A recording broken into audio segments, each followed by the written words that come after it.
안녕하십니까.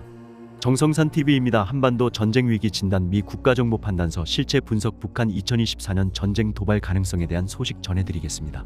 미국의 최초 여성 정보국 수장인 에이브릴 헤인즈 국가정보국장이 지난해 6월 15일 매우 중요한 국가정보문서를 부분적으로 기밀해제했는데 그중 한 문서가 바로 국가정보판단서다. 국가정보판단서는 중대하고 시급한 국가안보 문제가 제기되었을 때 그와 관련된 정보를 수집, 분석하고 최종적인 정보 판단을 내린 최고 권위의 전략정보 문서다.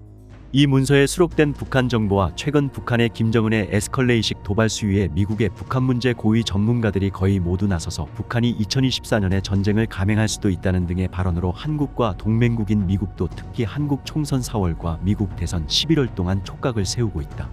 미국 국가정보국은 CIA, 연방수사국, 국가안전보장국 등 18개 정보기관을 총괄하는 미국 최고의 정보기관이다. 2023년 6월에 발표된 국가정보평가 발췌본에 따르면 북한의 핵 공격 및 침공 가능성은 그리 높지 않지만 대신 북한이 강압적인 목적으로 핵무기를 사용할 가능성이 높다고 밝혔다.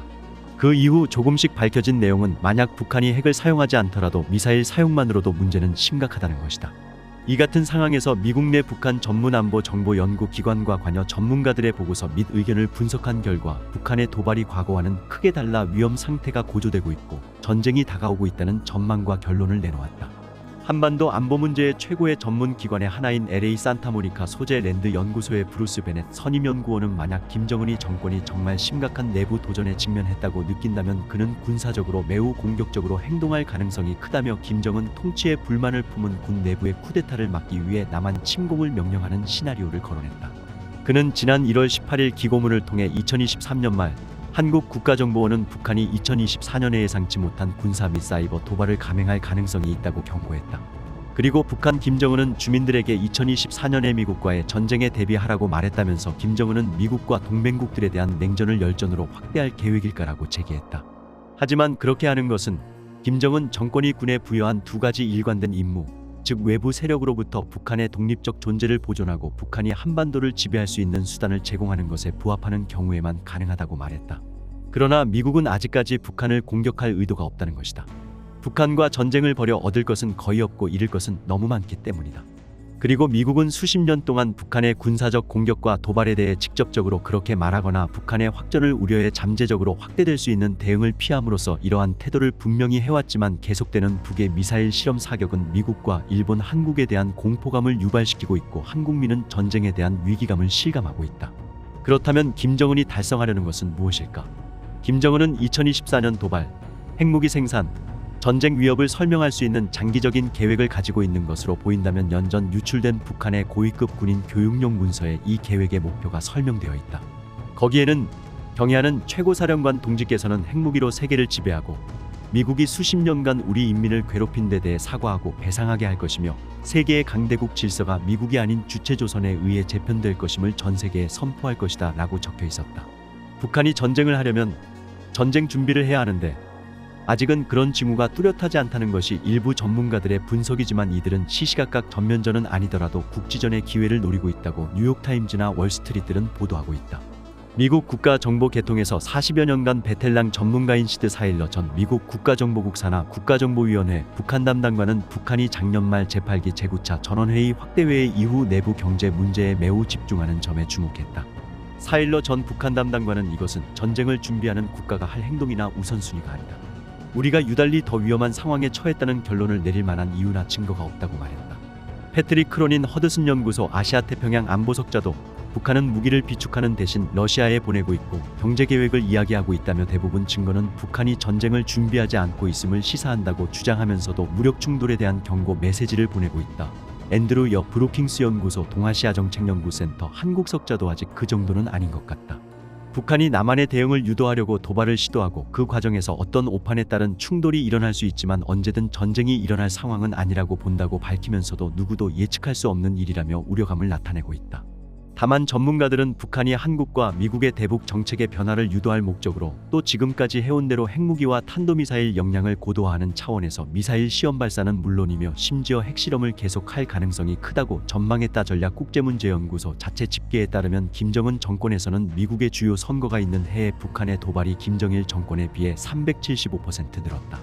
한반도 안보 문제에서 가장 탁월하다는 전문가의 하나인 한국계 빅터 차CSIS 한국 석자는 지금이 선거철인데다 한미가 통상 2, 3월에 하는 연합훈련에 북한이 반발할 것을 생각하면 올해 1분기 상황이 특히 나쁠 것이라며 북한은 핵무기와 투발수단을 완성하려고 하고 있으며 그 무엇도 이를 막을 수 없다고 우려했다. 하지만 그는 5가지 이유 때문에 미국이나 한국 정부가 전쟁을 믿기에는 너무 이르다고 지적했다. 첫째, 전면전까지 가지 않고도 김정은이 할 만한 도발의 단계가 많다. 국경지대나 한반도 주변 해역에서의 재래식 도발이 포함될 수 있다. 둘째, 김정은이 빠른 속도로 무기를 시험 개발하고 있지만 한미가 도발에 어떻게 대응할 계획인지 그가 알고 있다는 점을 고려할 때 이런 무기들이 한미의 보복을 억제할 수 있다고는 아직 완전히 확신하지 못하고 있다. 셋째, 지난 8월 캠프 데이비드 3국 정상회담 이후 더 빠르고 다양해진 한미일 군사훈련이 보여준 역량과 군사적 대비태세는 김정은이 동맹이 전쟁에 개입하지 못하도록 억제할 수 있다는 오판이나 잘못된 기대를 하지 않도록 보장하기에 충분하다. 넷째, 평양의 레토릭에 상응하는 현장 활동이 보이지 않는다. 북한이 재래식 전쟁이나 핵전쟁을 수행할 정도의 준비를 한다면 미국이나 동맹국이 못 볼 리가 없다. 작은 예를 하나 들자면 만약 김정은이 전쟁을 준비하고 있다면 러시아가 우크라이나 전쟁에 사용하도록 수백만 발의 탄약을 판매하지 않았을 것이다. 다섯째, 대부분의 전문가들은 북한이 전쟁에 나설 가능성이 가장 높은 시나리오로 김정은이 전쟁을 하지 않으면 죽는 상황을 제시한다. 북한은 현재 그렇게 코너에 몰려 있지 않다. 한편 AP통신은 지난해 11월 29일 한국민이 두려운 것은 바로 이것이다라면서 북한이 핵보복으로 수백만 명의 미국인과 한국인을 죽일 수 있다는 것을 알면서도 미국 대통령이 북한의 공격으로부터 남한을 방어하기 위해 핵무기 사용을 주저할까봐 걱정하는 것이다. 여러 여론조사에 따르면 한국인의 대다수, 일부 조사에서는 70%에서 80%가 한국의 핵무기 보유를 지지하거나 미국이 1990년대 초 남한에서 철수한 전술 핵무기를 다시 가져올 것을 촉구하는 것으로 나타났다.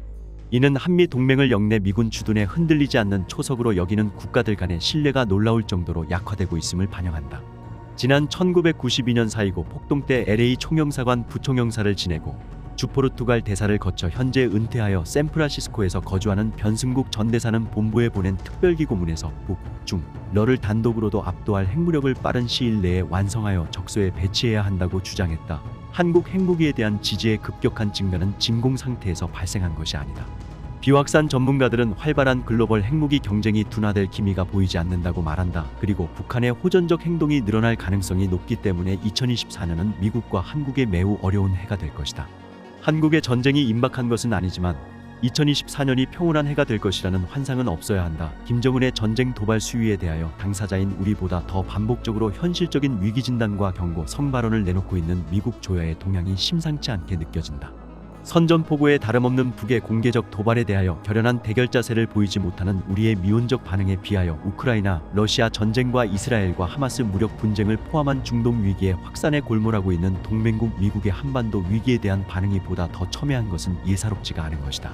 핵과 미사일의 일상적 위협에 만성적으로 시달리며 2달 남짓 남은 한국 총선 전에 예상되는 북의 분탕질에 익숙한 우리는 오히려 상대적으로 무덤덤하다. 동맹 미국의 위기의식은 다르다.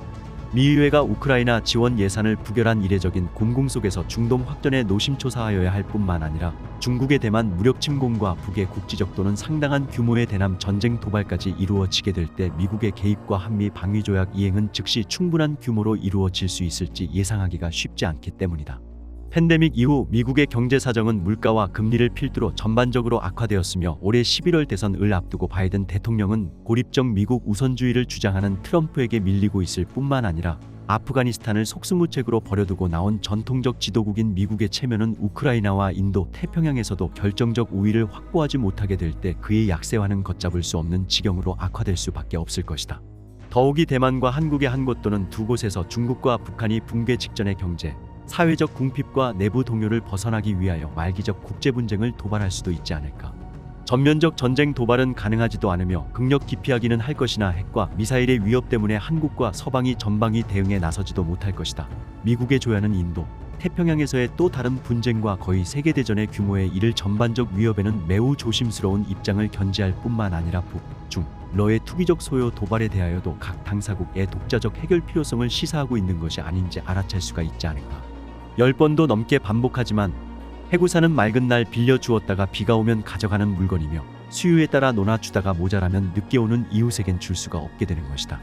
이제 한국민들은 모든 능력과 정당한 생존권 보유에도 불구하고 세계 3대 야만 핵강국에 포위되어 굴욕과 멸망적 공경에서 벗어나지 못하는 비논리를 버리고 세계 질서의 유지에 적극 참여할 뜻을 당당히 밝혀야 할 것이다.